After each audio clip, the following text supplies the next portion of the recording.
大家好，我是马东。谢谢。嘿，站在录像现场从来没这么紧张过。第一，因为不会说脱口秀；第二，因为这不是爱奇艺吗？你懂啊？非常忐忑啊，因为你们都说去年我把一个节目给带到隔壁平台去了，是吧？所以今天回来呢，第一是为了赎罪，啊，理解啊。第二，回家来看看，看看还能再带走点什么。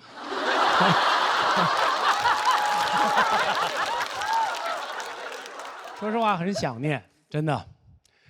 这2年来，我一直告诉自己说，马东，想家就回来看看，想加薪还是得跳槽。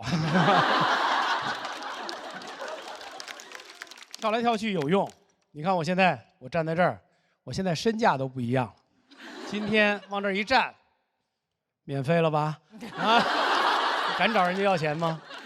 我们今天现场有好多你们熟悉的人哈。有这么一位，他父亲是大家熟悉的相声演员。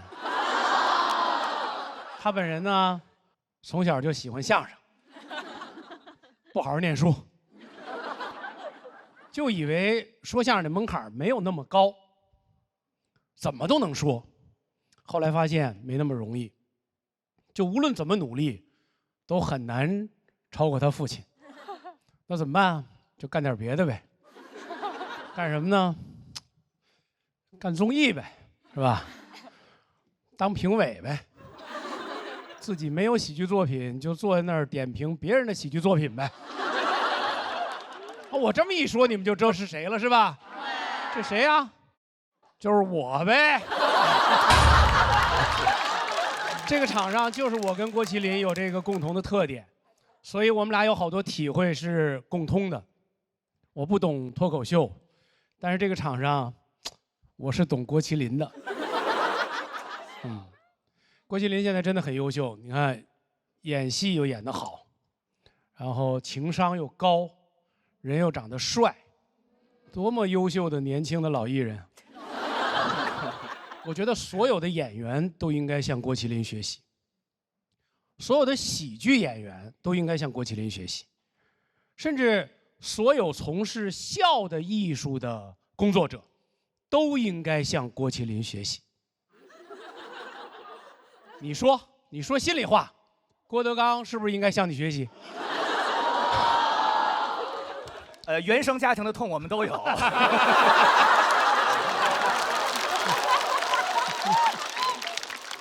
不敢说。大家看，杨天真真的是瘦了好多啊，我都认不出来你了。你看你，哦，你是侯佩岑哈。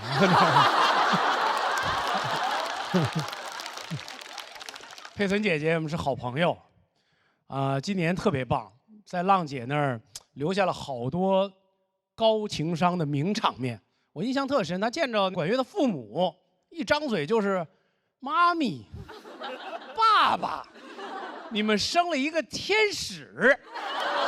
你听听人家这情商。我不瞒你说，上一场我借了他一充电宝，他也说我是天使。我觉得照这样下去，世界上只剩下一种人了，就是没有见过侯佩岑的人，因为只要见着他的，当场都成了天使。说回到天真哈，江湖上有好多谣言，他们说天真姐姐暴瘦是因为失恋。怎么可能呢？我那么了解她，真的，我真的不能让他们这么诋毁你。凭什么一个女生暴瘦就是因为失恋啊？在我心里，你纯是因为生意失败，就是大码女装卖不动了嘛。我觉得咱事业女性是吧？要受伤，也受事业的伤。行，这边的人我都得罪光了已经。我其实很喜欢这个节目。因为至少这个节目里的选手都还盼着我好，我们那节目里的选手关心我，主要体现在关心我什么时候生病。有一次我们马上就要录像了，土豆那个作品都一直没有准备好。录像前一天，我被隔离带走了。土豆得知以后啊，仰天大笑啊，哈哈哈哈的。吕岩说：“你笑什么呀？咱们明天就开演了。”土豆说：“这哪是明天开演，这个老登被带走了，这是老天开演。”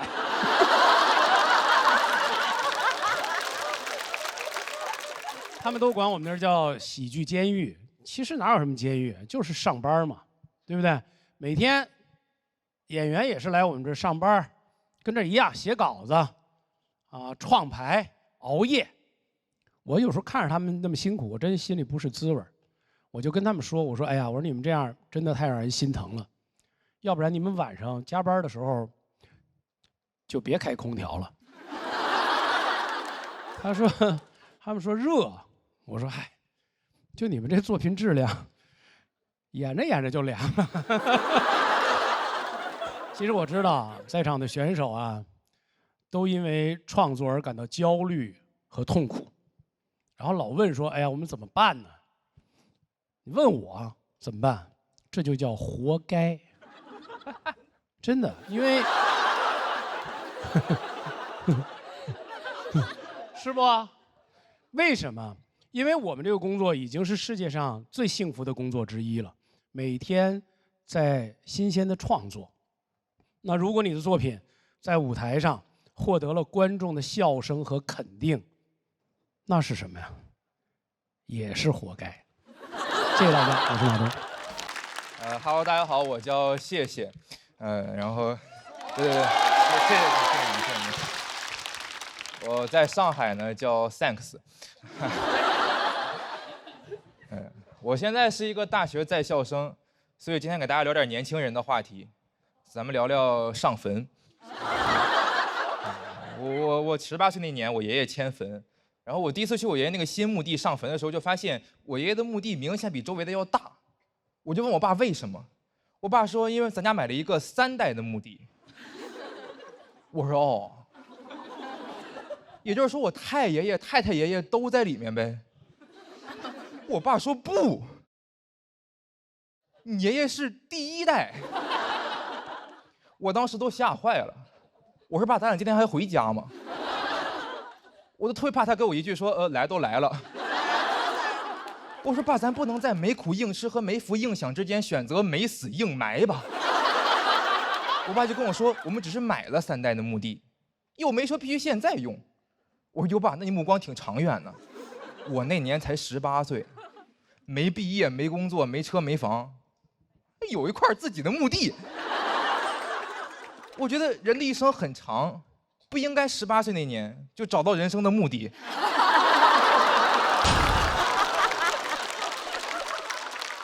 我爸给我解释说，咱这是公墓，如果不提前买好的话，等爷爷附近墓地被别人买走了，咱们就没有办法和爷爷埋在一起了。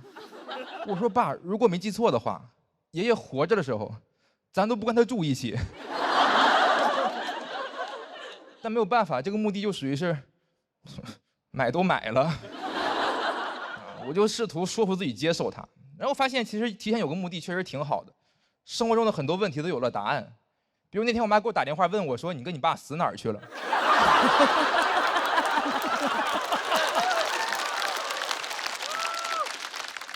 我说锰河公墓48号。然后而且我们家那边烧纸有个习俗，比如说我要烧给我爷爷，我就要一边烧一边念叨他，他才能收到。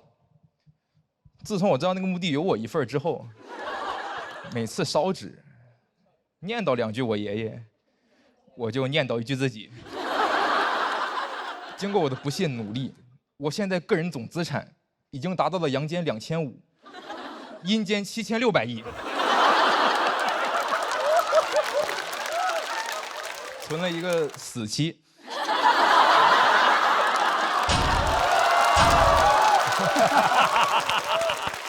我现在为了存钱，逢年过节就烧纸，不光清明节烧纸，圣诞节我也烧纸。前2天父亲节，我爸说啥没让我去。我为了烧纸，就是有一次去烧的时候，旁边有那户人家也在烧纸，那个人一边烧一边想跟我唠会儿嗑，他说：“孩子，你这是给谁烧呢？”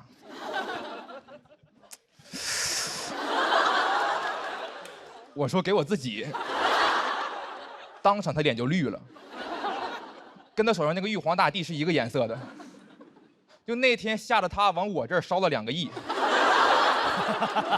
我那样坚持了很长时间，因为我在衡中学到一个道理，就是将来的我会感谢现在努力的自己。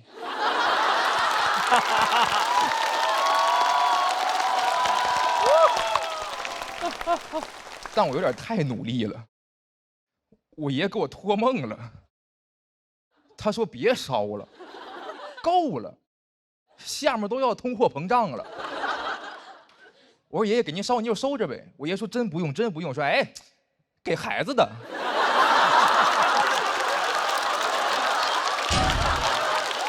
我不光烧钱，还会烧一些纸扎用品。纸扎用品太有性价比了，纸扎的跑车9.9块，还送车牌和驾驶证。我现在是保时捷名 A 5个9的车主，我还有一个绿牌新能源的，弥补一下烧纸不太环保的问题。我一开始不太理解为什么到了阴间还要车牌和驾驶证，后来想了想，可能是怕死人开车撞死人吧。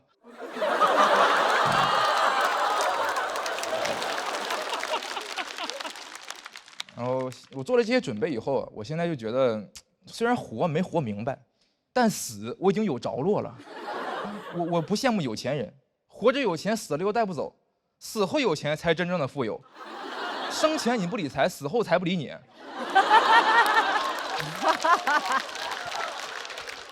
我现在心态很洒脱，我就属于阴间土豪体验生活来了。我也不害怕死亡，我觉得死亡无非一种未知的恐惧。很多人怕死，是因为不知道死后会面对什么。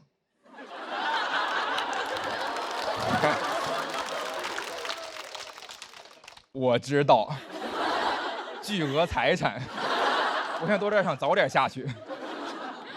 前段时间我又回去给我爷爷上坟，然后顺便转移一些资产，转移到我的这个地下钱庄。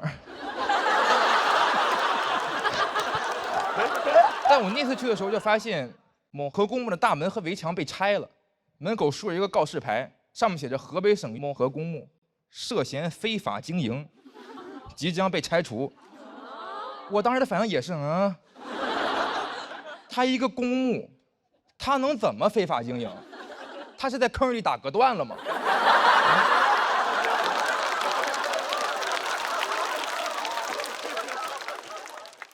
我就一定要查清楚。我上网搜了一下，发现是因为虚假宣传。就是按理说，公墓的产权只有20年，但他宣称为永久。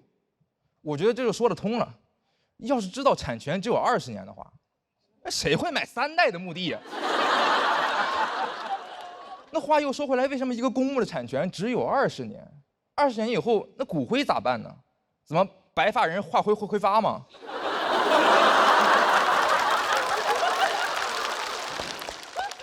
我现在算是发现了，提前给自己烧钱一点用都没有。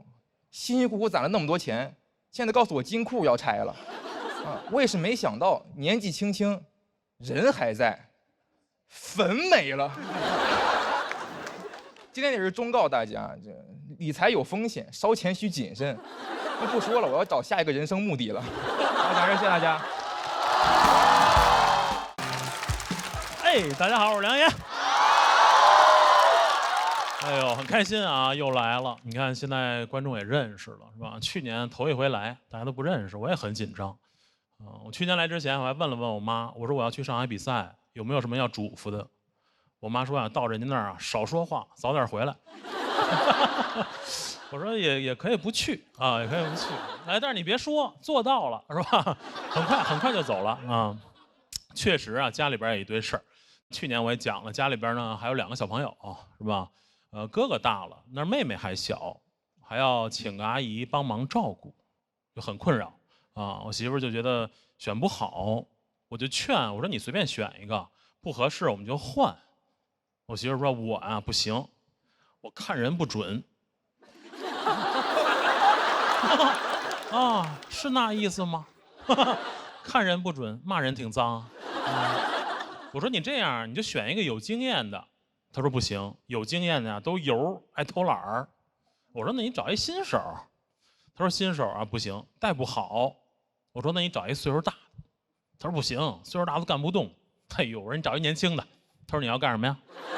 哎呦，我要干什么？我要跟阿姨出去单过。他说你别废话啊，你刚才你都笑出来了。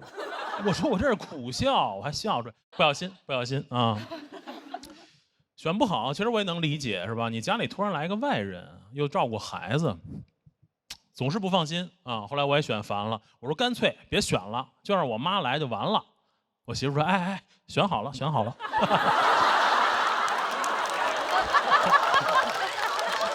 你知道，当你把主要矛盾拿出来的时候，次要矛盾好解决，当场就选好了。选好了，阿姨呢就是聊一聊工资嘛。哎呦，阿姨这工资也不是说高，也不是说低，阿姨这工资啊准。阿姨这工资就跟看着我工资条定的似的，哦，跟我工资一边多，跟我工资一边多什么概念啊？她要是全勤，我不敢请假。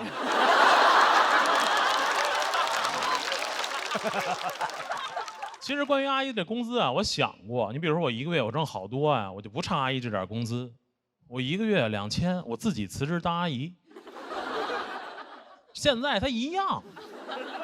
当然我知道有的朋友会说啊，一样，你也可以自己辞职当阿姨，你还能自己照顾妹妹。但是我们那个本职工作不是还有5险1金？阿姨这工作管吃管住。我呢上班不远，她就住我们家。哎呦，我们俩这工作一时间还有点难分伯仲。哎呦，我说我这工作还没点优势。我说我这工作稳定。阿姨说对，你稳定我就稳定。狠狠被拿捏啊！签了合同越想越别扭。你看原来上班就跟妹妹说爸爸上班挣钱给你买好吃的，现在不行了，现在上班挣钱都给阿姨了。什么感觉？现在感觉为人民服务啊，很具体。为阿姨服务啊。我说我还给你发工资，我说我干脆直接让我们会计打你那儿得了，我说咱俩工资都一样。阿姨说：“哎呦，你净开玩笑，你哪能那么没出息啊？”阿姨来了呢，就是融入的也很快，几天啊就有主人翁意识了。现在每天在家里抱着妹妹送我上班，走吧，去忙去吧，啊，就给我挣工资去吧。哎呦我走我也不放心啊。我说阿姨，您记得给孩子喝奶粉。阿姨说非喝奶粉啊。我说不，非喝奶粉。二宝啊特别喜欢那个飞鹤星飞帆卓瑞，聪明宝宝都爱喝。阿姨说行了，别嘱咐了，快去挣奶粉钱去吧。我说哎，你别说，挣着了啊。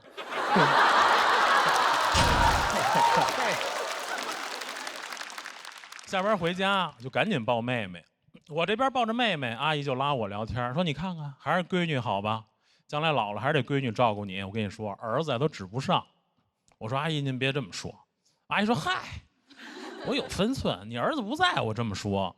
我说您啊最好是等我妈也不在。阿姨没事呢就拉我聊天，然后就数落我。其实我能理解，就是新员工入职啊要展现自己的这个价值，但是阿姨展现那方式吧就有点奇怪，就老批评我。她说你看这纸壳本卖不了多少钱，还占着地儿，这扫地机器人最没用啊，擦不干净地我还得擦它。我说哎呦，怎么刚上班就骂同事？看哪儿都别扭。我觉得阿姨啊就是工作不饱和，是吧？每天就是闲的。你看她带着孩子啊，上午玩会儿，中午睡觉，下午又玩会儿，这一天就过去了。你想我们那一天，差不多。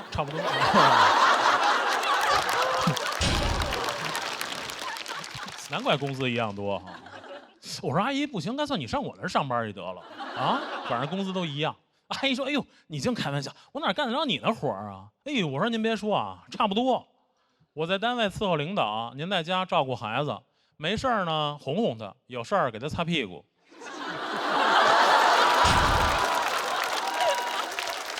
阿姨想了想，阿姨说不一样，说我在家就擦这一个屁股。还挺了解我们领导啊，你看老觉得阿姨不干活，工作轻省。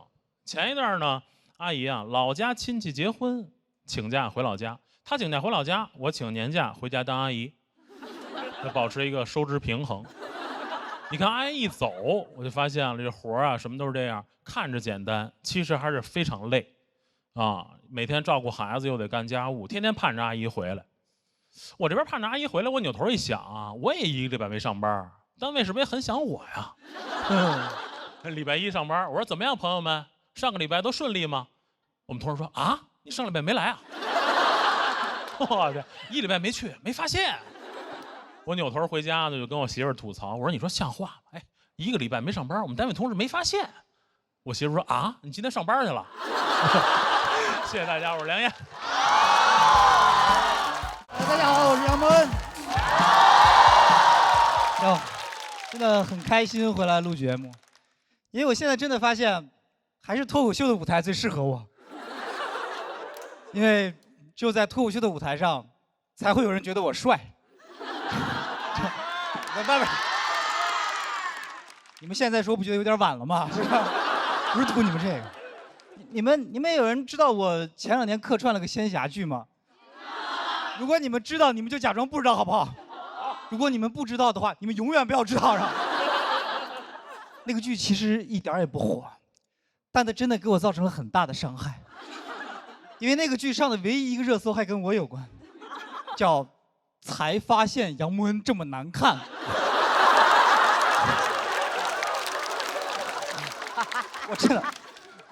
我看到那热搜的时候，我真的非常难，我很难过。然后我老婆还安慰我说：“哎，你别难过，你别难过，你往好处想。你看，他们才发现。”徐志胜当年一上台，他们就发现了。我想说的是，我和志胜还是稍微有点不一样，就是徐志胜是丑，我是难看。你们能分清那个丑和难看之间那个细微的差别吗？就是难看是很多人很难看，你一看他难看，你再也不想看了。丑是你哦哟好丑，但你忍不住还想看。一边看你都一边琢磨，怎么能长这么丑呢？我这样说，我不是在嘲讽人家志胜长相的意思，是因为我真的觉得这恰恰说明了丑也是一种好看，但难看彻底就是难看了。你们想想，就是那个古代唱戏的里面有生旦净末丑，有丑角儿，但是没有难看角儿，难看的成不了角儿。其实我很清楚，就是我这种长相，我在古装剧里我只配演什么样的角色，就是我只配演那种《三国演义》里面，曹操说关羽在城外叫嚣，谁敢一战？我说末将愿意前往，你知道吗？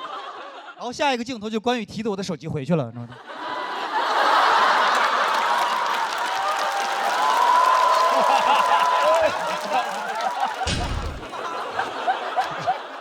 打战鼓呢，在这个就是，而且，人真的是你要经历一些事情之后，你才能做到真正的感同身受。我原来看仙侠剧的时候，我的嘴很恶毒的，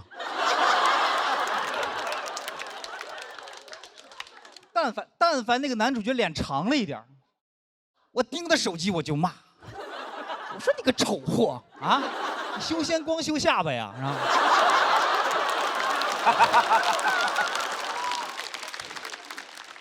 然后我们前2天我们又看了一个仙侠剧，我老婆指着其中一个男演员就说：“哎呦，他长成这样也好意思出来演戏？”我跟他说：“他也不容易呀。”你知道他现在有多难过吗？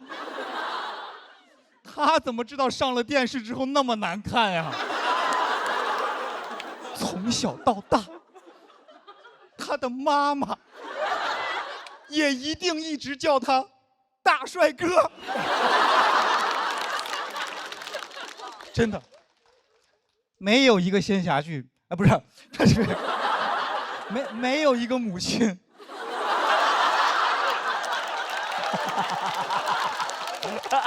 会觉得自己的儿子难看的。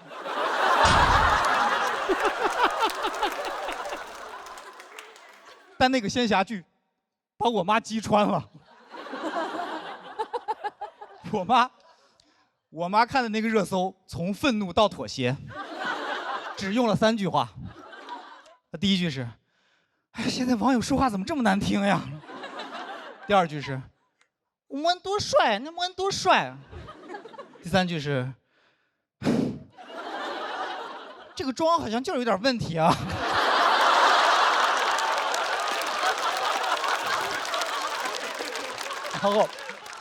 然后我之前还刷了一个短视频，那个短视频就是在讲什么是返祖长相。他就说，如果有的人这个眉骨高、颧骨大、下巴后缩，这就是返祖，就大概就长这样。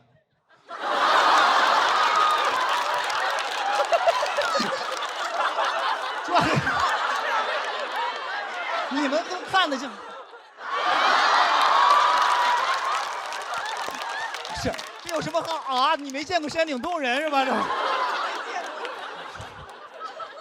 真的就是那个视频，他就这样，他那个视频还专门配了一个就是北京猿人就历史课本那个图。说实话，我看着那个图，我从来没那么觉得，我根本不是什么内蒙人，我老家就在北京周口店，是吧？而且你们知道，就是北京王府井那个地铁站那个下面有个古人类文化博物馆。我以前在北京生活的时候，我每次都过去都想转一转。我一开始以为说我喜欢历史嘛，现在明白了，就是乡愁。而且我发现，就是男女就对待这种视频的态度完全不一样。就我老婆看完之后，她给我发了一个上海9院的挂号链接，她说这是中国最好的整形医院，说要不要去垫垫下巴啥的。就她就这样，就说别人说的哪儿不好，她就想改。我才不是这样的，我不是。我点开那个视频，然后在下面评论，我说对呀，没错，长成这样，因为我是你祖宗。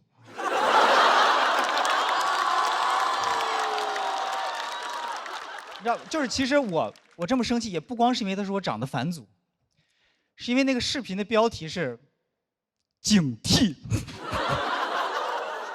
你身边有这样长相的人，因为长成这样的人，小脑发育不健全，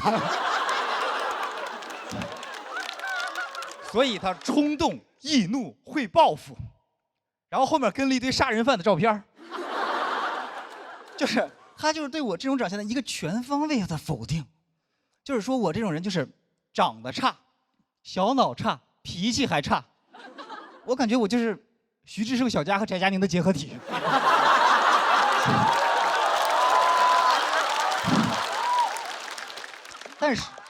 但是如果你长得帅的话，什么问题都没有，就不管你干什么事儿，别人都不会挑你的毛病，对吧？是吧？你们还记不记得去年美国有一个大帅哥，枪杀了一个 CEO？ 你们看看你们这个反应，你们啊，一定不是因为他杀了人吧？他因为帅，然后他就火遍了全球，所有媒体都在争相报道他，就在讨论他的家庭背景，然后他的社会背景、他的工作背景、他的教育背景，就是核心就是在发问，这个社会到底出了什么问题，把一个大帅哥逼得去杀人。最后他们得出结论，他杀人是因为保险行业坑人，社会不公。哎，他要是长成我这样，他们还会这么说吗？不会的，他们只会说他杀人，因为他眉骨高，颧骨大，下巴后缩，所以易怒，走在路上想 biang biang 来2枪，是吧？为什么要来2枪？因为我小脑发育不健全，是吧？第1枪瞄不准，这样。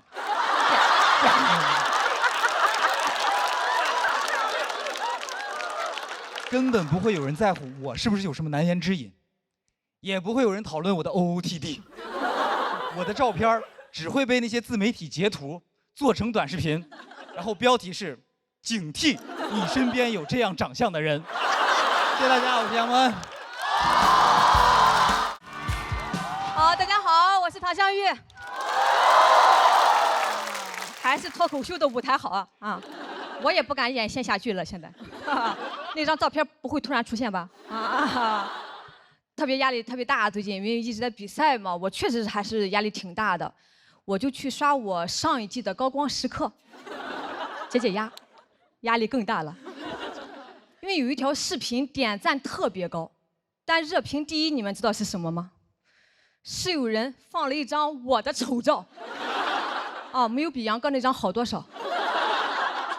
说他其实长这样，好多人帮我说话怼他，那咋了？关你啥事啊？人好笑不就行了吗？好像没有安慰到我什么呀。但我好好打扮一下吧，也有人不满意，说忘本了，好看了不好笑了，咋了？是粉底把笑点盖住了吗？他说你应该把心思放在业务能力，不然你再打扮也只是一个普通的小美女。我仔细想了一下，未尝不可呀。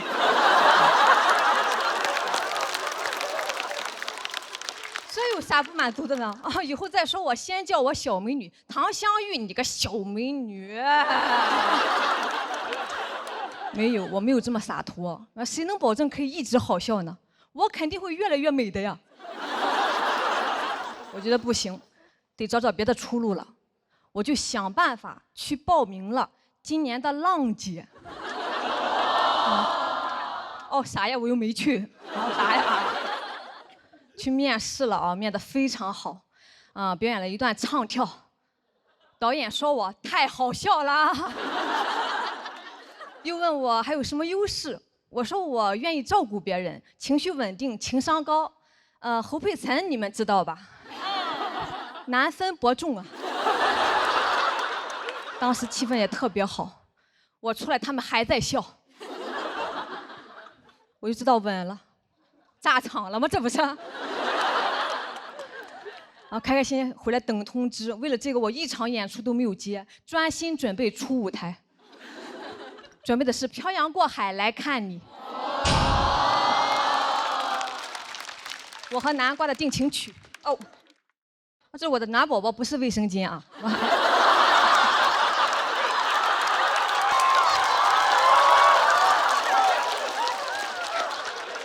是卫生巾又怎么样？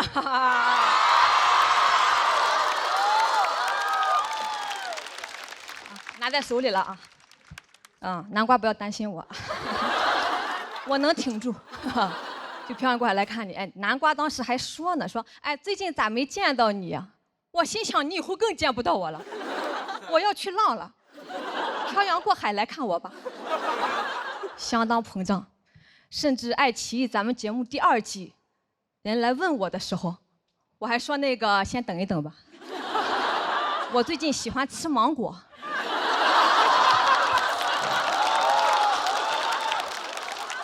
猕猴桃再说吧。直到有一天，我刷到了一个营销号，我有点坐不住了。他说唐湘玉已经和浪姐第6季签了1轮游合同。谁会签这种合同？底下3条评论：啥时候播呀？还有谁呀？以及唐湘玉凭什么1轮游？我用小号发的。这也太瞧不起人了，我必须得争口气。我花了4000块钱，专门请了一个舞蹈老师，好好学了一段，把视频发到网上。网友的评论很抽象，说我跳舞有口音。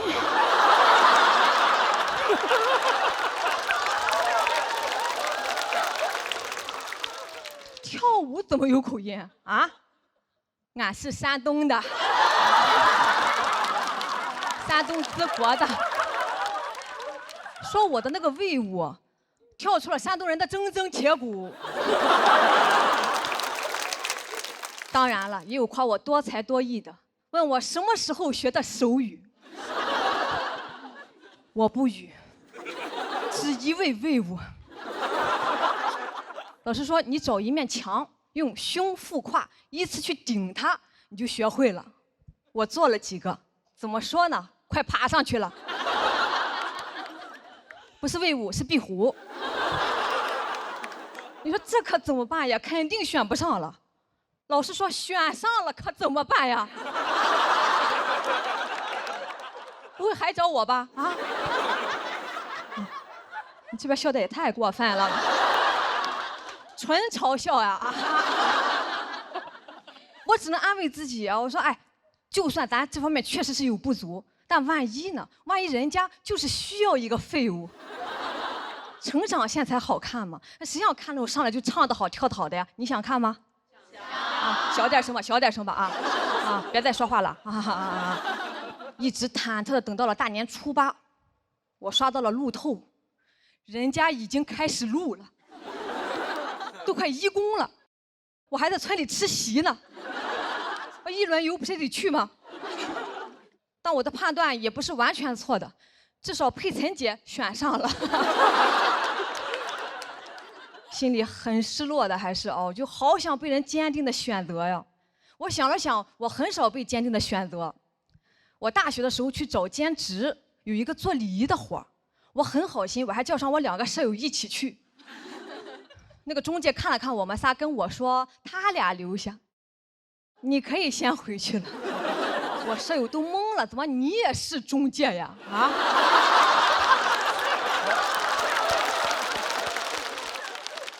我想起小学的时候选秧歌队，选上了的站前边扭正经的，选不上的也不是不正经啊，就跟在后边搞气氛，演师徒4人、虾兵蟹将啥的。我是最棒的，我演1个棒，就是花甲，就嘎啦嘎啦嘎啦啊嘎啦，啊，那秧歌让我扭的真鲜呀，都有点下酒了。都是一些没有选上的一些很丢脸的回忆，但是我使劲往下想，我又想起了后面的故事。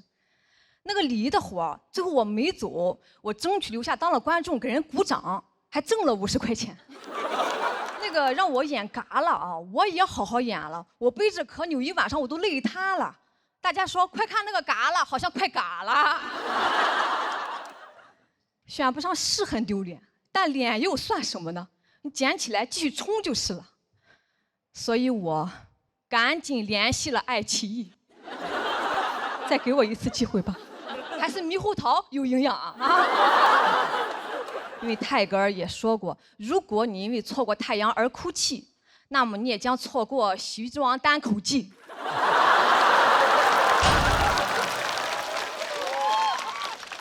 多好呀，至少游到第2轮了。我就是这样，有一点希望我都不会放弃，我就是要挣扎。风浪再大，我也要威武一下。好，谢谢大家，谢谢，谢谢。大家好，我小夏。我这几年呢，养成了一个不良爱好，喝酒。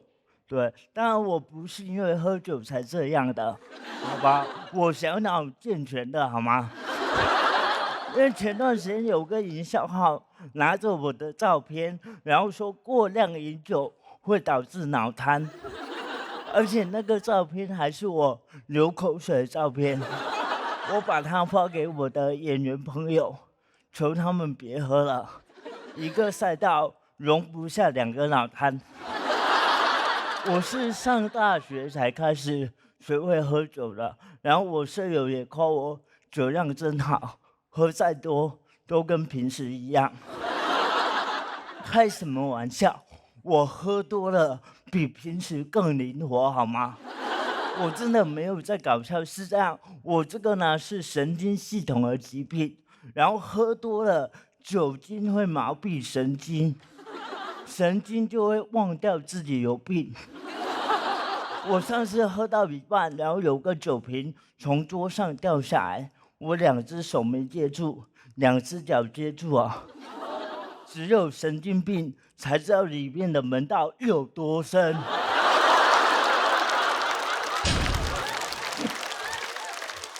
我朋友也惊呆了，他说：“你是不是再多喝点就能把病治好？”我第一次去酒吧是我舍友带我去的，我对酒吧是有刻板印象的。我刚进去还很紧张，总感觉里面的所有人都会打我。然后大概喝了一些酒之后呢，我就完全不知道什么事情了。我们隔壁那个大哥左手臂还缠着石膏，我喝了一些酒之后呢，就跑去跟大哥单挑喝酒。大哥说：“你干嘛的？”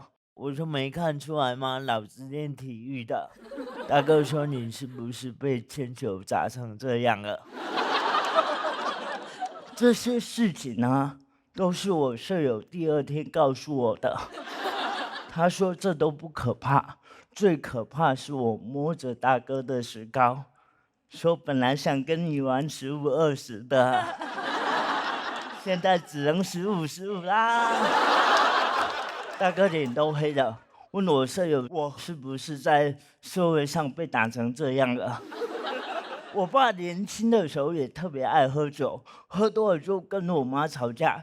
有一次我记得很清楚，他就是喝多了躺在我们村的村口睡觉。我从镇上回来经过的时候吓到了，回去跟我妈说村口好像死了个人。我妈说可能是你爸。我更震惊了，我说你怎么知道？他说一个小小的心愿。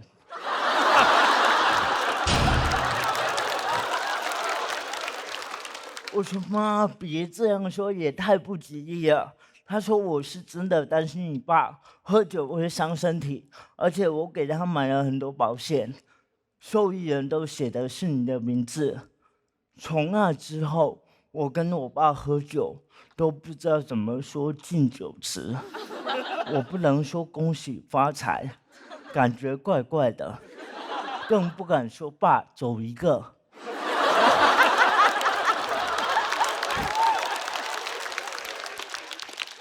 现在我妈看到我有时候喝多也很后悔，她说早知道写自己的名字啊，老娘看起来能活得比你长。我那天看到一则资料说李白很多诗啊都是在喝酒时候写的，我就觉得他好会控制那个量啊，就喝酒了还能这么有逻辑。我在想他如果喝嗨了会怎么写？仰天大笑出门去，如何呢？又能整。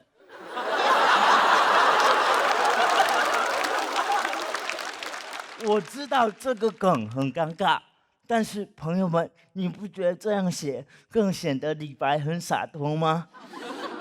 我今年年前的时候有个体检，医生说我身体有个酒精代谢酶，比别人还要好。说简单来说就是我很能喝。医生说你身体很好哦，外面看不出来而已。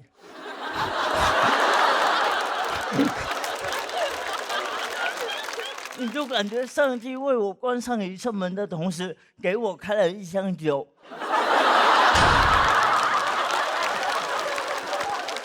然后说喝吧，喝多了就能走直线。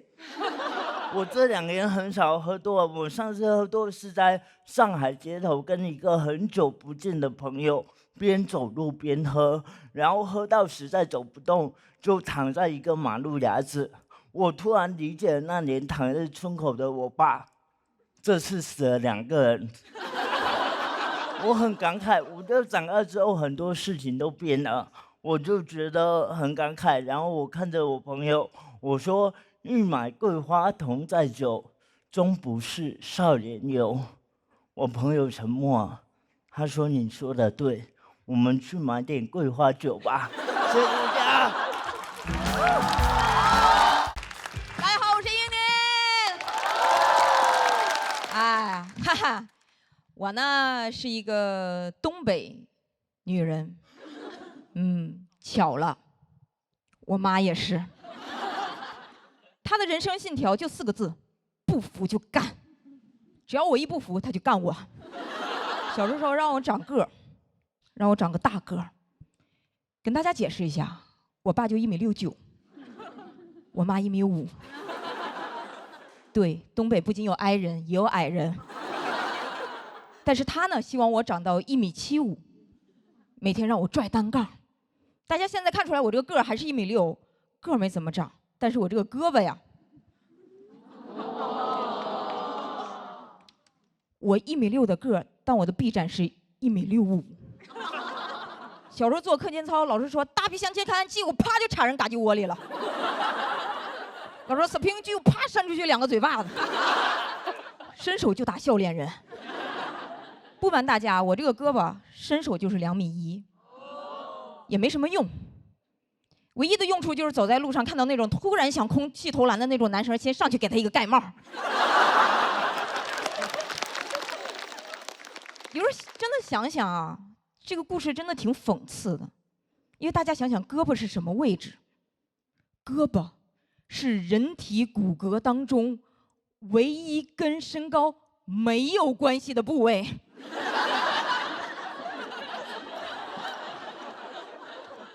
但凡当年我练习的是上吊，人虽然死了，但是官方身高是1.62米。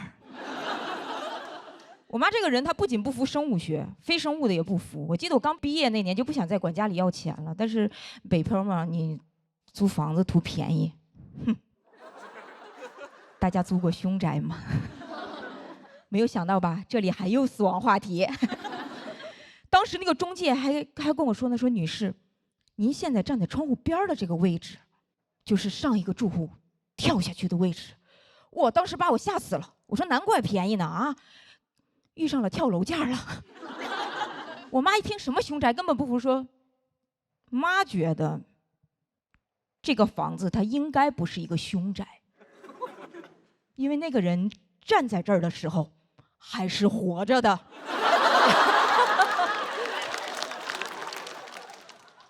1楼才是凶宅呀！哇，我当时满脑子里只有4个字，好有道理。我说妈，你冷静一下。我是说，假如说那个大哥他以后想回家来看看的话，应该不会只回1楼吧？我妈说你放心，他的腿摔坏了，他肯定上不来了。我妈这个人不仅不服鬼神，其实她也不太服一些世俗上的观念。有一年过年呢，其实有一个非常讨厌的亲戚就在酒桌上指着我说你女儿也老大不小了，怎么还不成家呀？我妈说我的女儿她爱怎么活就怎么活。你小时候拽过单杠吗？没有，没有你手伸这么长。但是他会偷偷的跟我说，哎，闺女，妈知道你不想要男人，但是咱能不能要一个孩子？我说什么意思？不让中间商赚差价。我妈这个人，她成长于那种妇女能顶半边天的年代，就是传统中带着一丝激进。她一方面说，你现在趁着年轻呢，你早点生，这样恢复得快。但是另一方面呢，又怕我太懂生孩子。我就跟她说，我说那生孩子是不是意味着得跟男生有亲密接触了呢？我妈说，那种事情咱可不能干啊。我当时想，妈，啥事儿啊？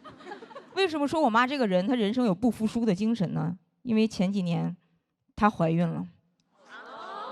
对，在我妈50岁的时候，她用实际行动教会了我一个道理：什么叫求人不如求己，言传不如身教。然后我当时我也不知道怎么回答她，我总不能说，哎妈，那种事情咱可不能干呀。但是我确实发现我妈妈怀孕之后，我妈和我爸的态度其实不太一样的。我妈每天摸着她那个小腹在家踱步说，宝贝，妈妈这辈子对不起你，下辈子你早点来，你争取做第1胎。我说妈妈，我还在这儿呢。这是我妈给我的感觉，而我爸给我的唯一感觉就是老子牛啊。哇，真的是男人至死是少年呀。有时候我看他俩这个状态，我就觉得3胎这个事儿啊，不应该只鼓励年轻人了，是吧？也把他们拉入到这个阵营来。口号我都想好了，就叫与其催自己的孩子生，不如生出自己的孩子。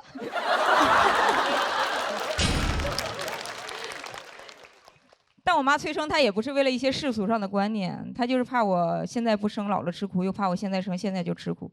因为她跟我说其实女人生孩子真的特别容易遭很多的罪，尤其容易得产后抑郁。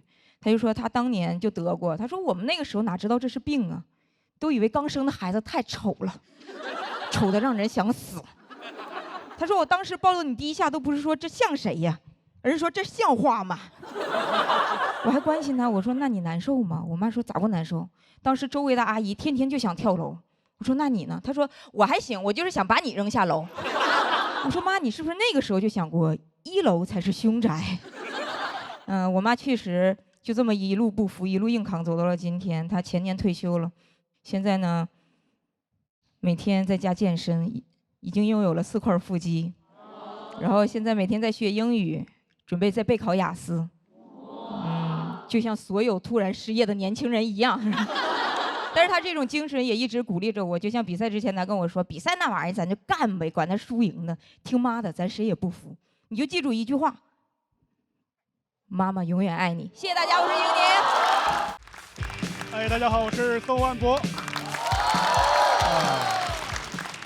我来自河南啊，我打小生活在村里我们那儿教育资源不太发达，老师的水平也不高。我上小学的时候，一个教2年级的老师学历只有3年级。数学老师教数学不是因为数学好，是因为他老念错别字，教不了语文。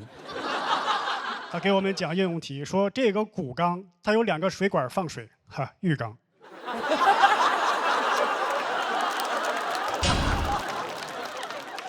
学历最高的人是我们校长，初中学历。他是我们校里唯一一个会解2元一次方程的人，就这都人称小华罗庚。我们数学老师叫他小华罗康。我爸一直担心我的前途，在我读3年级的时候，把我转到了城里的小学。本意是好的，但我有点跟不上班了。我记得刚进班级，那个数学老师布置了一个作业，让我们这些小学生呢，从1加2加3一直加到100。这道题大家都听过，都知道高斯的故事，知道有一种更为方便的算法。但问题是我当时不知道，我是硬着头皮算完的。一边算一边心里在想，今天这个作业量怎么这么大呢？这道题答案是5050，我算到了6000多。关键是我才加到75，算到后半夜我都困了。我妈都看我可怜了，说要不我帮你一起算。问题是她也不知道高斯的故事。我从1加到100，她从100往回加，俩人一对，结果不一样。我说要不用你的数吧，你的数看着小一点，我算的没有一个低于1万的。第2天交了作业，我们数学老师就问：“哎，同学们，昨天那个题算出来了吧？”答案是，一群小孩异口同声：5050。只有我一个人7832。所有的学生都老师也只有我只有我对了吗？我说我错了，太丢人了。但我没有气馁，我就想起一个鸡汤小故事激励自己。就是说，爱因斯坦小的时候，老师让每个学生都坐一个小板凳。爱因斯坦做的最差，老师把他的作品放讲桌上说：“世界上还有比这个更差的小板凳吗？”爱因斯坦说：“有。”当场拿出来俩更差的，说：“虽然那个很差呀，但已经是我做的最好的了。这还有2个更差的没给你呢。”一想到这儿，我就想说：“老师啊，虽然7832是个错误答案，已经是我算的最正确的了。那还有2个1万多没给你呢。”老师说：“把你家长叫过来吧。”我说：“这就是我家长算的。”我爸就有点恐惧，他给我制定了一些学习计划。第一就是阻断社交，周末就别出去玩了。赶上周末有人往我家打电话说：“喂，宋万博在家吗？”我爸一接说：“他死了。”我还在旁边站着呢，就听到对面小朋友哭成一片。然后周一又看到整整齐齐的我。我会在每个周末死去，又会在每个周一醒来。周一就是我的复活节。小伙伴一看见看见彩蛋了。我爸还有一个计划，就不要看电视了。好不容易放假看一回那个葫芦娃，有一个我特别喜欢的角色穿山甲死了。我在那抹眼泪，我爸看见了，那穿山甲是你爹呀？你爹死了你这么哭吗？我说爸，你这么说多不吉利啊！再说我哭不哭，你那会儿也不知道啊。我爸也有自己的爱好，他喜欢看电视，他一直在追一个团综《水浒传》。《水浒传》是我爸眼里最好的电视剧，经常拉我一起看。对，我不能看《葫芦娃》，但可以看《水浒传》。有一回演到林冲死了，我爸哭了，还背过脸儿，怕我看见嘲笑他。我当然会了，因为那一刻我就想起了穿山甲，我要报一箭之仇。但毕竟我们俩是父子，我也不方便说那句话了。爸，林冲是你爹呀。但我又想说，我只能拐弯抹角地说，我说爸，林冲死了，咱哭啥呀？咱们家姓宋啊。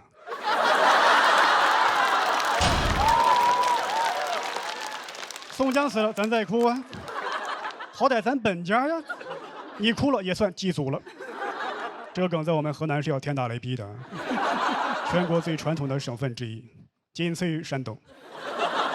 我们家要是山东的，我讲这个真的会被我爸打死，因为宋江就是山东人。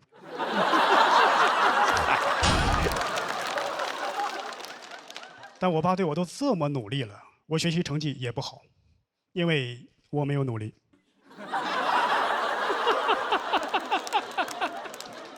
我知道，如果我好好学习，我爸肯定很高兴，但我不想让他高兴，我想气他。但为了我的前途，我还是得学习。我就想，我权衡之下，我说我学一点儿，我一会儿学一会儿不学，我爸就一会儿高兴一会儿不高兴。他现在有双向情感障碍。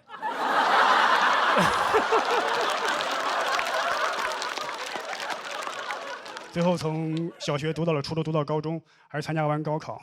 高考完事之后，我爸问我，你估分估多少啊？我说你让我妈估吧，我估的没有一个低于1万的。当然，我最后是上了大学，它不是什么名校，不是211、985，就是我们平顶山市的平顶山学院。但我很知足，因为毕竟我的学历已经超越了当初的校长。如果你的起点足够低，那半山腰就是你的峰顶。更何况平顶山，它只有顶没有峰，所以我也算是毕业于顶级院校。今天就说到这里，感谢各位，我是宋万博。大家好，我是彩玲。我以前说过，我就谈过1次恋爱。今天我把话说全，虽然我谈过的恋爱屈指可数，但我追过的男人不计其数。上学的时候，我吸引男生注意力的主要手段是模仿电视剧。当时《还珠格格》热播，香妃娘娘以香为美，我就想模仿。但是我家没有香水，最香的东西是洗发水。运动会那天，我在头上涂了好多洗发水，结果拔河的时候，天降大雨。全都是泡沫。我怀疑那天我们班输了跟我有关系，因为绳子滑，抓不住，香妃没学成，成了华妃。我又看了一个台湾偶像剧，是艾拉和吴尊演的，你们看过吗？啊，那里艾拉是个假小子，然后男主很爱她。我雷厉风行，剪了短发，穿男装，穿球鞋，说话声音压得特别粗。2周过去了，没有人追我，但是全校都在传我要去当兵。从拔河的情况来看，应该是个炮兵。我还模仿偶像剧女主给男生叠千纸鹤，然后把最想对他说的话写在千纸鹤里。我给我喜欢男生叠了上100个千纸鹤，里边全都是我熬着夜红着眼给他写下的高考考点。老师没收这1罐千纸鹤的时候都感动了，多少年后还跟那男生说，当年你但凡跟张彩玲早练一点儿，都能考上个3本。但是我喜欢男生说他喜欢偶像剧里那种柔柔弱弱、乖巧可爱，尤其是那种蠢蠢笨笨的，我就开始装。从那以后，他在问我这题怎么做，我都说这题第1步应该这么做，第2步人家就不会了啦。其实人全会。考考试考好了也不敢给他看成绩，生怕被他发现。我表面在装傻白甜，私底下可是数理化全来，文史哲也沾，学的可花了。我俩进入了暧昧期，我寻思得加快点速度。当时学校有一个数学竞赛，问我去不去，我说我不去，我要去看我哥哥打篮球。那天篮球比赛我做足了功课，要把女生乖巧柔弱的得分点集中呈现。我坐在篮球场旁边，手里拿着给他准备的饮料，身上披着他刚脱下来的校服，袖子里还藏着一个随时可以检查刘海的小镜子，的同时还在给他织围脖，的同时还在装自己肚子疼很虚弱，的同时还在给哥哥加油。那天给我手忙的呀，肚子疼织围脖弄刘海加油，肚子疼织围脖弄刘海加油。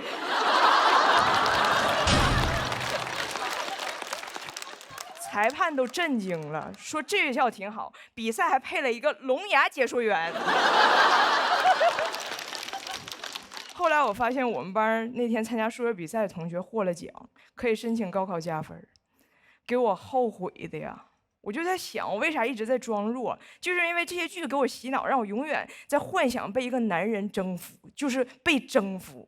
好像我出生没有别的目的，就是被征服。我出生应该就唱着就这样被你征服出生，然后医生剪断我脐带，我说你切断我所有退路。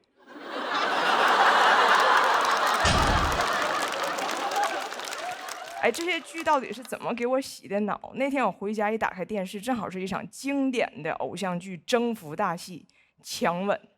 前一秒钟俩人还在吵架，突然男主就把女主怼在墙上就强吻。女主前边还在拼命挣扎，突然就放弃抵抗了，就那手永远。男主的嘴里是有电棍吗？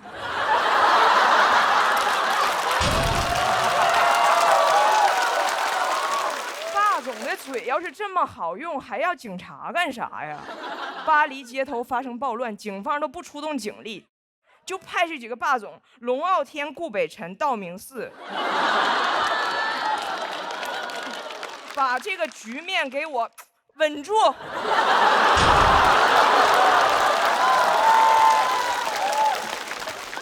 那以后我也不装弱了，而且长大之后我特别怕别人觉得我弱。然后前几年我怀着孕参加了一个节目《奇葩说》。当时所有人都在照顾我，从导演到演员见着我都会扶着我一只手，让我缓缓往前走，也不知道是有喜还是慈禧。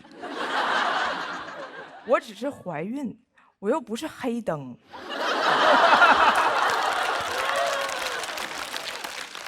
而且不管是黑灯还是怀孕，其实都不用那么服，除非黑灯怀孕了。那不服不行。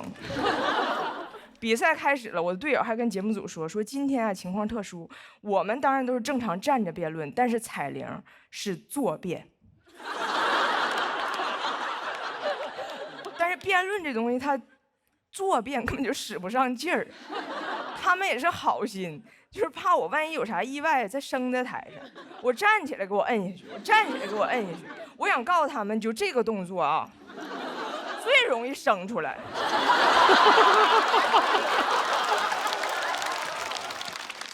我往那一坐，手里拿着水，这手摸着肚子，然后给别人加油。我觉得场面怎么似曾相识了呢？我怎么又回到那篮球场了呢？出走半生，归来仍是聋哑解说员。我说不行，我是来比赛的，我要站起来。我那天站起来跑到场中间一顿输出，其实那天我表现还挺好的。当时看着观众给我投票的投票器一盏一盏亮起来，我才知道什么是我最需要的。那天挺着儿子比赛，赢的也是铤而走险。当时我灵魂出窍回到篮球场了，我好心疼那个17岁坐在篮球场旁边手忙脚乱给别人加油的小姑娘。我想跟她说，你没做错什么，你只是那个时候还不知道，你更应该为了自己站在赛场上。谢谢大家，我是彩玲。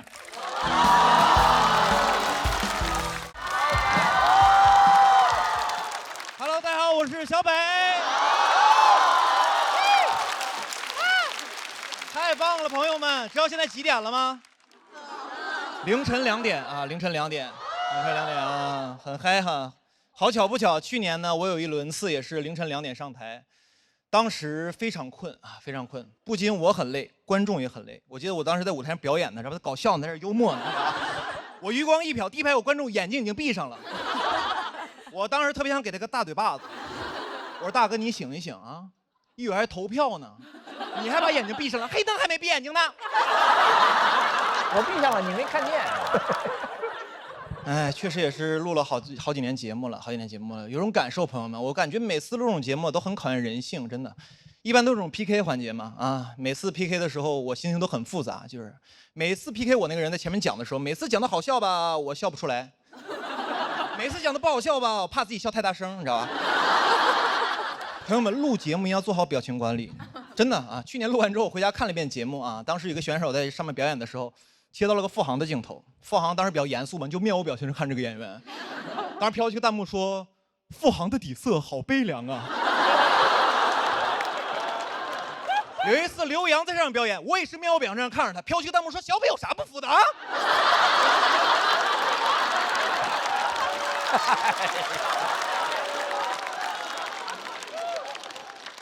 朋友们，我也悲凉啊！你们可能不了解我内核也是悲剧，你知道吧？我真是服了。每次录这种节目，主持人也特别欠。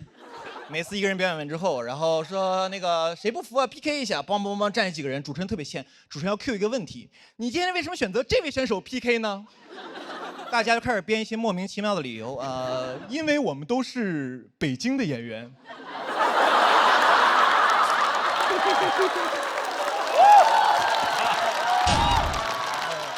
因为我们都是中年人。我说你怎么不说你们都是右手使筷子呢？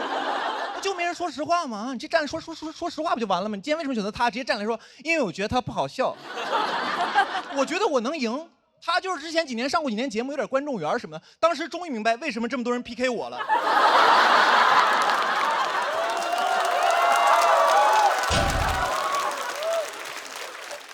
而且演员每次参加这个节目都很体面，每次这种 PK 结束，赢的人、输的人站在台上，赢的人都很体面。每次赢的要帮输的人找补2句。每次一比完，赢的人在旁边说：“其实他线下是个特别好的演员。”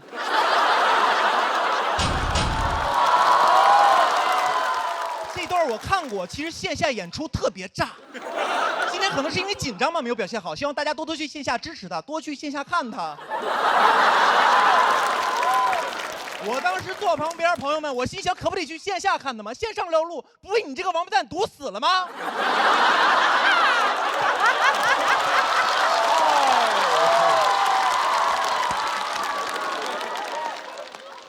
而且都输成那样，谁想去线下看他呀？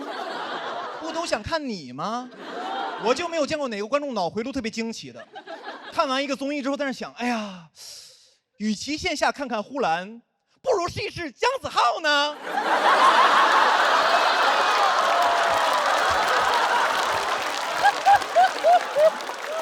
朋友们，姜子浩是个特别难找的案例，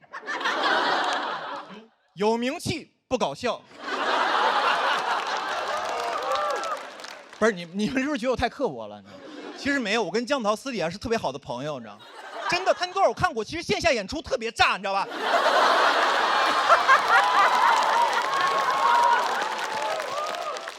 希望大家多多去线下支持他的粤语专场，好吧？其实身边的人，这个有些朋友总有人劝我，他说：“小北，你录节目的时候 real 一点。”他说：“真实的人很招人喜欢。”我说 real 是什么样子？他说 real 的人就是你开心的时候就有什么想法都说出来，你开心的时候开心，难过的时候难过，生气的时候你就骂。我说那不就是翟佳宁吗？我说这种人也不是很招人喜欢吧？啊？我朋友说，哎呀，小北也不全是。我说这不就是观众喜欢的活人感吗？他多有活人感，我看很多网友让他去死一死呢。大家小时候都看过一个这个童话故事，叫做《皇帝的新装》啊，告诉大家做人要诚实。其实我长大之后又看了一遍啊，上班之后我其实特别能共情那些哄骗皇帝的大臣。我觉得他们太不容易了啊！项目做得好好的，都快结束了，突然路边来个小孩说：“我觉得这个项目有问题。”我当时大声我都气死了，我说有啥问题啊？领导满意，进程顺利。我说就你聪明，就你明白，难道我们这帮人不知道这个项目在裸奔吗？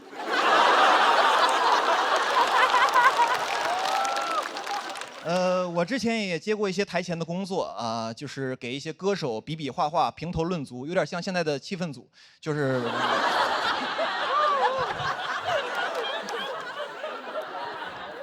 然后当时呢，一个歌手表演的是自己的一个原创曲目啊，然后唱一会儿就忘词儿了。当时我心想，我这不好好的 real 你啊，你一会儿在台上站好，我必让你下不来台啊。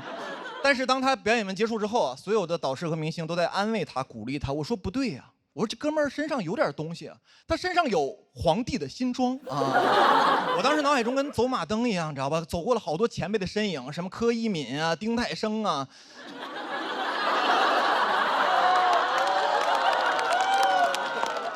我说我不能步他们的后尘啊，别最后整的活人感有了，活儿没了，你知道吗？但我心想这不行，我说你们几个从我脑海中出去，何炅、汪涵进来。当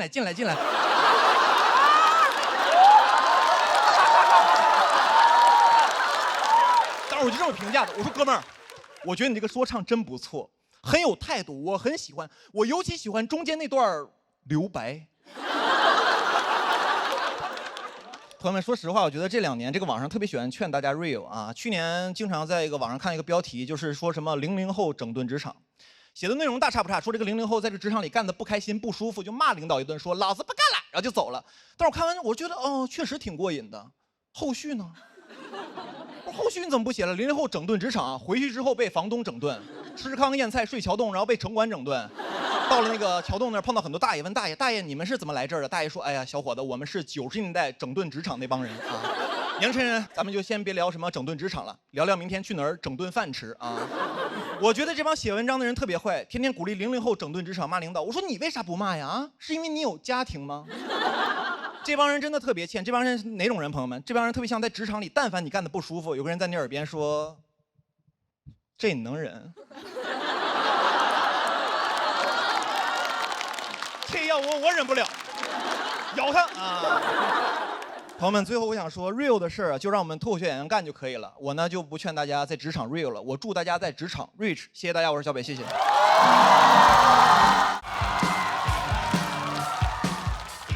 大家好，我叫大老王。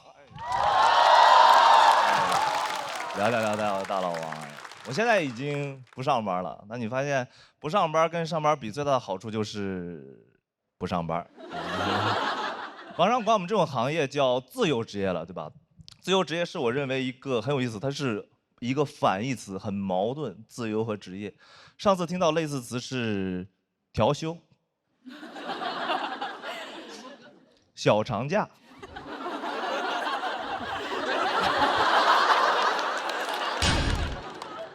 神仙工作，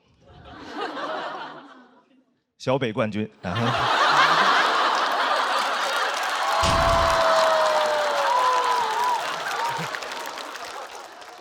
我们这个工作呢，性质属于创作性工作，其实每天就是在家里，主要是等梗出现。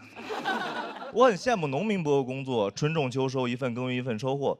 春天种下种子，秋天收获果实，然后就会留下一地的梗。这就是我最羡慕的生活了。但我这个状态，基本每天就是盯着屏幕，一天啥也不干，主要是改行间距，修改字号，调整文档顺序，就是我的一天。我的一天呢，就是啥也不干。啥也不干呢，就是我的一天。这就是我的一天。我的一天，这就是。这是谁的一天呀？我的一天。干嘛呀？这几句写了1个礼拜呢。写了1个礼拜呢，这几句。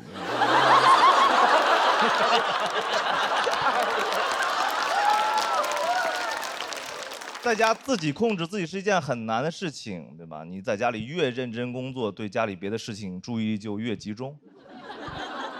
一认真工就发现这个墙纸坏了，门框翘了，踢脚线是不是要掉了？自由职业一个学会没缝了。我其实跟很多人不一样啊，因为很多人焦虑会抽烟喝酒来缓解，我不是这种人，我是那种一焦虑就早睡早起的人，非常的健康。我感觉我真的是焦虑吗？我该不会是自律吧？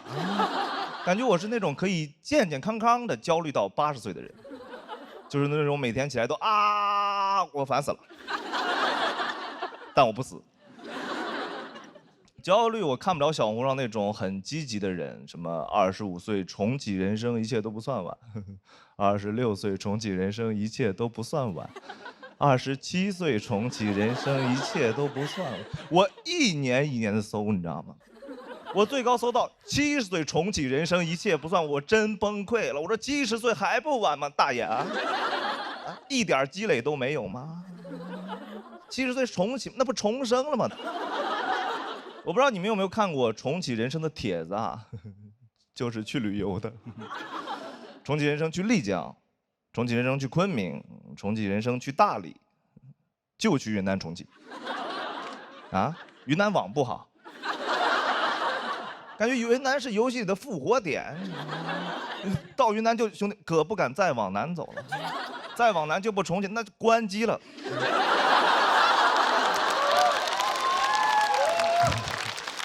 所以去云南这种事情是没有办法治愈我的，所以前段时间我去了景德镇。今天节目录制压力太大，第1期准备期间去景德镇去缓解焦虑，然后太累了，整整6天，捏了20多个盘子，真太累了。996的捏泥巴，自费干日结来了。每天起床就干，倒头就睡。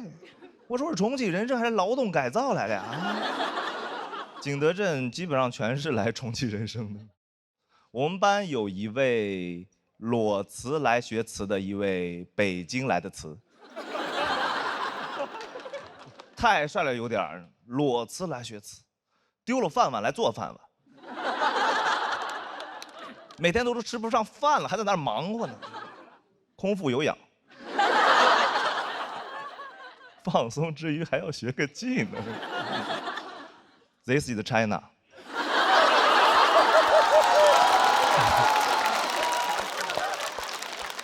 做盘子很难啊，因为盘子很难做大。第1堂课学拉贝克，你知道，最后累得手都抖了，可以说是大盘持续震荡，很懊恼，你知道吗？30多岁玩不明白泥巴了。学了1下午，泥还是泥，我和泥都扶不上墙了，觉得自己很蠢，你知道吗？原来不会写段子，现在不会捏盘子，我该不会是个傻子吧？啊，我真蠢，你知道吗？怎么能？你怎么笑点太奇怪了呀？我真蠢，我是怎么想的？靠捏泥巴来缓解人生焦虑的呢？我想过历史上唯一一个靠捏泥巴来缓解人生焦虑的是女娲。女娲捏泥巴造人，女娲是按照自己样貌来做的人，一焦虑就做自己。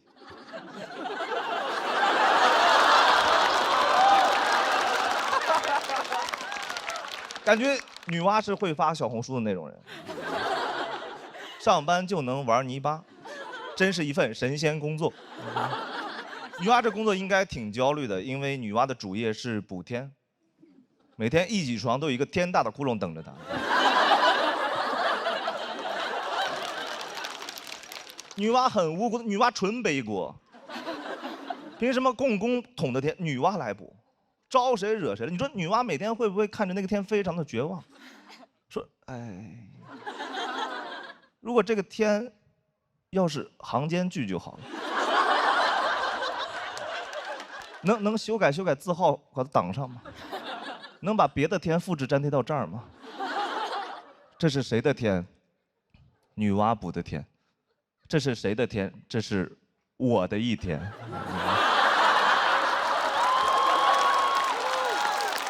大老王写于2025年4月27日景德镇，谢谢大家，我是大老王。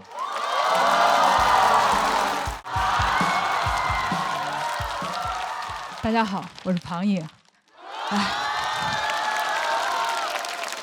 我是一个辩手，但我也有一份全职的工作啊。我为什么去上班呢？因为《奇葩说》已经好几年没办了，马老师转行做喜剧去了啊。所以呢，人上班啊就很难兼顾工作和健康。我前一段时间去体检，查出来几个微不足道的小问题，但是我妈如临大敌，非要过来亲自照顾我的生活。我妈一来，我如临大敌。啊，我妈做饭就是习惯会做很多，所以我总得吃剩的。我说妈，你不是说预制菜不健康吗？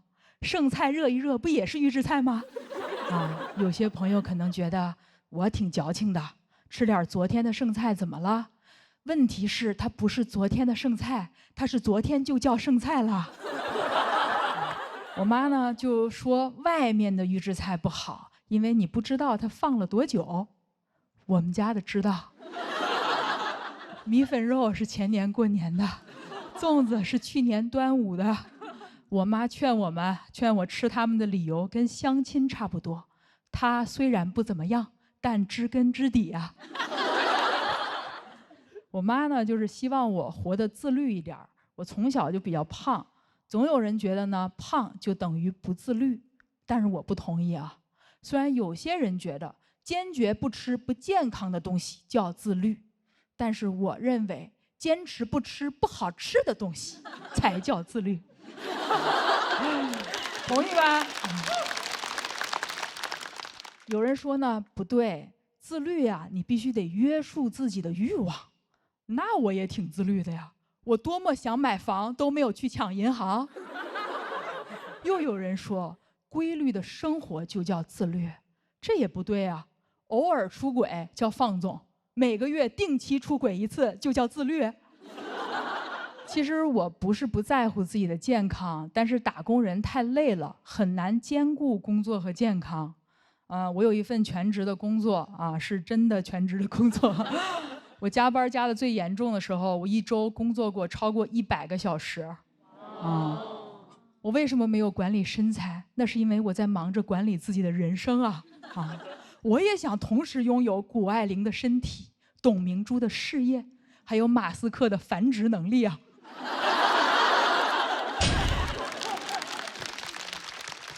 就工作久了呢，是不可能没病的。我觉得我的体检报告比我的工作报告更能体现我工作有多努力。因为病历是很难注水的。我甚至在想啊，去面试的时候是不是病历比简历好用？想象一下 ，HR 面试，我拿出病历，有结节代表我能忍。别人工作是结果导向，我是节节导向。曾带领团队打破公司最高血糖记录，团队人均211血压。你来自985，我来自 ICU， 我用的还是年假，绝不占用公司公共资源。我最近体检最严重的一项是体检出一个巨大的甲状腺结节，我一听很吃惊啊！我明明是做乙方得的结节呀，它应该叫乙状腺结节。后来呢，我去医院看，医生说的都不一样，所以最后我跑了6家医院，我终于有了一种当甲方的感觉，到处收集方案，然后比稿。有些医生说疑似是癌，没有打动我。还有一些医生说让我手术处理一下，我觉得挑不出什么问题吧，但是没有新意。最终我终于找到了一个让自己满意的方案，他们说我根本没事儿。为什么会没事儿呢？我做甲方做得太爽了，我的乙状腺结节呀，自然就没了。刚开始那2个医生说是癌，我妈又如临大敌。说我之所以生病，是因为我吃外卖、熬夜、工作压力大，让我赶快辞职回老家。小时候让我努力，生病了怪我太努力。原来东亚小孩的亚是亚健康的亚。以为很严重的时候呢，我请了一个长假，后来发现是误诊，我也没有销假。毕竟请假挺难的，而且我也想明白了，我不是只有病了才配休息。有个网红曾经说过，到底是多么伟大的前程，才让我们错过了4季？啊，我不想一个人站在秋天里，我不想一个人站在美丽的秋天里，漫天的落叶里，对自己说：我为什么要在最好的年纪，人就没了？好，我想了一下，今天就讲到这里，我得先去休息一下了。谢谢大家。大家好，我是阿水，我是新加坡的演员，但我是老家是东北的。今天跟大家聊聊海外的东北文化，好不好？东北的 globalization。新加坡有很多的中国餐馆，越来越多。这中间东北餐馆是最受欢迎的，而且最好辨认，因为我们东北菜就是食材和做法全都告诉你。尖椒干豆腐，小鸡炖蘑菇，铁锅炖大鹅，呀，所见即所得啊！你们听到东北菜名，你可能不喜欢吃，但你至少会做了。你们知道乱炖怎么做吗？你们知道冻梨怎么做吗？这考你们南方菜。知道佛跳墙怎么做吗？我不知道，后来我查过，乱炖。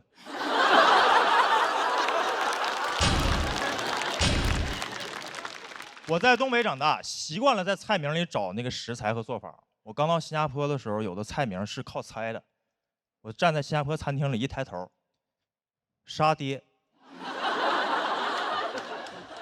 先不吃，听着没大没小。煲仔饭，听着没小的，跟沙爹是套餐，听着像。椰浆饭，娘惹菜。爷爷不泡茶，外婆家的菜，你不知道吃什么，但实在亲戚越来越多。而且不光这个菜名，餐饮餐馆的名字也是，你觉得出了东北都叫得很含蓄，把湖南菜叫湘菜，是吧？上海菜叫本帮菜馆，我们东北菜到世界各地都是东北烧烤饺子馆。东北人就不擅长起名，我老家中央有条大街就叫中央大街。我们那儿乡村爱情剧就叫乡村爱情，不会让外地的朋友起疑，说是乡村爱情，乡村爱情，是不是个湖南餐厅呢？听着呢。为啥这么直白呢？就是北方人有点好吃的，他就是很巴不得你快点吃，所以选择直白，不会修饰，你懂吗？我每次回到东北老家，我妈就是惦记让我吃东西，我不吃都不行，每天早上都是。儿子醒不醒呢？儿子醒不醒呢？我说我没醒，醒了呀。你饿不饿？你吃点东西，妈给你整点吃的。你饿不饿？你饿不饿？饿不饿？饿不饿？我说还行，饿了呀。你吃点这个，妈给你整。你有钱你买不着你这玩意儿，你吃你尝尝，你尝尝，你尝尝，你尝尝，你尝尝。我就只能吃。我但凡要觉得好吃，我回程的行李里就全是这个。现在的直播带货说一大堆，我觉得没用，你都不如让我妈去啊。直播间的朋友来了呀，你这个你尝尝，你尝尝，你尝尝吗？你尝尝。我们北方人就是这样，好东西不用硬夸，你只要尝过用过，你就知道它好。就像滴滴一样，你打开滴滴出行，新加坡、韩国、日本也能用中文直接打车，想咋滴就咋滴。还有没有在国外用过滴滴的朋友？回去用呢。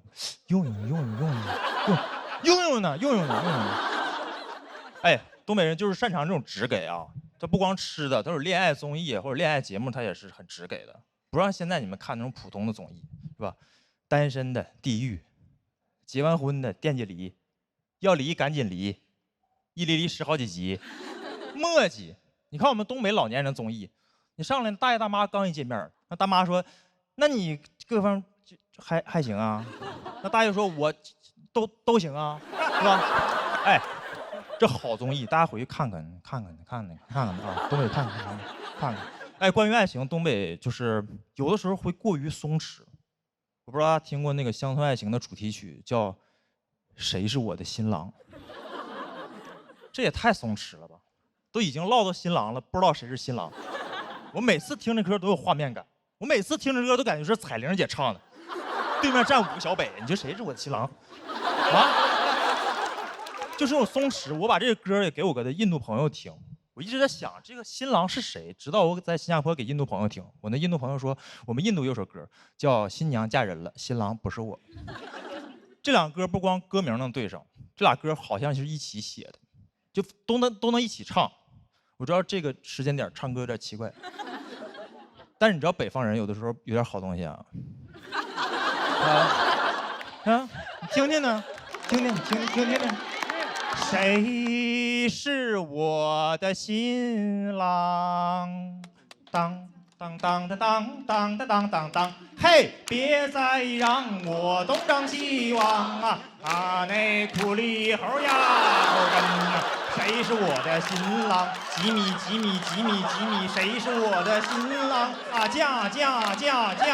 哎嗨嗨，快来到我的身旁！咚咚隆咚咚隆咚隆咚咚隆咚隆咚大，好。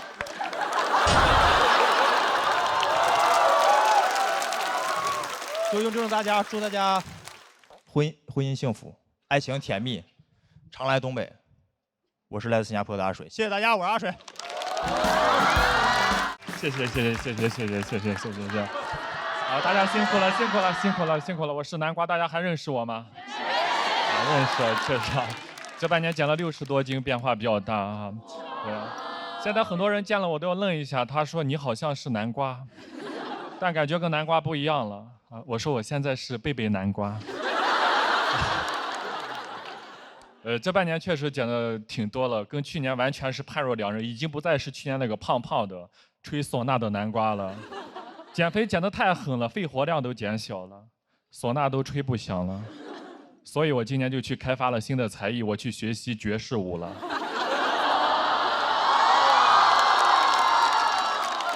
这就是魏舞。而我学跳舞真的很开心，因为我从小就特别想学跳舞，但是在农村没有条件。现在长大了有能力了，我决定去朝花夕拾一下。但现在这个年纪再去学跳舞，你就感觉那个动作很妖娆，学起来就很羞耻。然后我就专门找了个私教，我都找了个私教了，能不能给我安排一个私密一点的教室？就在那商场透明大玻璃，老师做什么我在旁边做什么，只要有人过来我就不做了。我就看着老师做，我在旁边手拍子，不知道的人以为我是老师。老师他就鼓励我，他说我们跳舞呀，最重要的是胯要灵活。他说你的胯挺灵活的，有天赋，是不是偷偷练过？老师不知道，我之前送外卖，每天在电瓶车上就是这样。我在学爵士之前就做过很多年的骑士了。真的，现在体验了一下，真的很开心。我小时候特别想学跳舞，但没条件，没得选。我爸在家里，我爸吹唢呐，我就只能跟着我爸吹唢呐。有人拿说唢呐不挺好，现在白市上多挣钱呀。其实这个工作真的不太挣钱，因为这个工作呀，它太不稳定了。你不知道啥时候有活儿，别人活多了，我爸就活少了。但是活多的时候，一个活连着一个活，我爸有时候半个月都不回家啊。我妈也不担心他外面有人，因为他知道外面肯定人没了。这个感受了一下，真的非常的开心。真的小时候，你别说才艺了，连兴趣爱好都很奢望。我上初中第一次接触篮球，一下子就迷上了，天天跟2个朋友一起玩。大哥拿到篮球传给我，我跑得快，跑过去传给老三，老三一上篮，我们这一条龙配合太厉害了。我们当时觉得我们长大都能打 CBA 啊。后来长大了，我在送外卖，大哥在卖烧烤，老三当了保安。后来大哥把肉烤好打包好，我骑电瓶车送过去，老三门一开，还是一条龙。我们没能相聚在 CBA， 但是我们相遇在了 CBD。到了社会上，就感觉离我的舞蹈梦想越来越遥远了。但那2年很开心，能在网上看一些视频，看一些偶像练习生这种啊，青春有你这种唱跳节目，我很喜欢看这些练习生。就我觉得他们那种青春活力能感染到屏幕外的我。那时候有一首歌叫《Yes OK》啊，特别的火的，当时很多人都在跳。我在送外卖看周围没人的时候，我也会偷偷的慢慢追，慢慢追我的梦。我觉得那些练习生就是我梦想的一种寄托，看那个节目很有代入感，跟他们能共同的成长。我当时还给他们投票，甚至送外卖的时候帮他们拉票。你好，能给个好评吗？他说在哪里给？我说你有爱奇艺 VIP 吗？那时候靠着手上的外卖给喜欢的选手拉了不少的票，也是发动了真正的饭圈。那时候那个精神状态跟周围那些同事很不一样。哦，热奈他们出道那天，这非常开心。我坐电动车上说啊，终于成团了，成团了。旁边骑手成团几个人呀？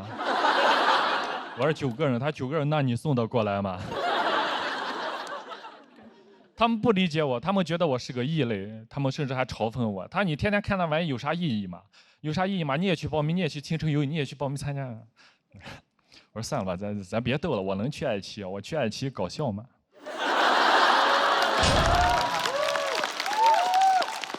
当时确实在电瓶车上限制了我的想象力，没想到最初想上爱奇艺的初衷是想来唱跳的。去年一路比赛比到半决赛，更没想到是半决赛的嘉宾竟然有虞书欣，感觉像做梦一样，这个青春一下子就回来了。导演还给我们说，你们半决赛的选手明天在虞书欣的面前，大家表演一下 Yes OK 惊喜一下。我当时说这不好吧？你看我哪里有跳舞的样子呀？咱就别丢人了。其实我内心想的是 Welcome to my home court 啊，这首歌没有人比我更 OK 了。但当时大家知道我去年那时候200多斤啊，我回去对着镜子我偷偷练，我完全已经跳不动了，已经跳不起来了。我真的很紧张。第2天彩排的时候我就想了个办法，当时小北在我前面。跳得不错，那我就跟着他跳。结果第2天一直完全找不到北了，我真的很尴尬。老天给了我一个在爱奇艺唱跳的舞台，没有把握住。但是我又很开心的是，我讲段子的时候，虞书欣给我投票了。他说：“南瓜老师加油，你一定可以成为你想成为的人。”我当时愣了一下，我说这句话不就是当年给你在手机上说的话吗？真的就像当年扔出的回旋镖一样，又落在我的身上。我终于鼓起勇气，我去报了舞蹈班。我真的很开心，我就问那个老师：“我老师，我之前对着手机我自己练，怎么练都不太对劲。”老师说：“你先从电瓶车上下来。啊，你这跳舞束手束脚的，你往2边迈开2步，大胆一点。”我就跟着老师往2边迈开2步，跟老师一跳，一下子就对了。我真的好开心呀！没想到这简简单单这2步，我用了20年。谢谢大家，我是南瓜。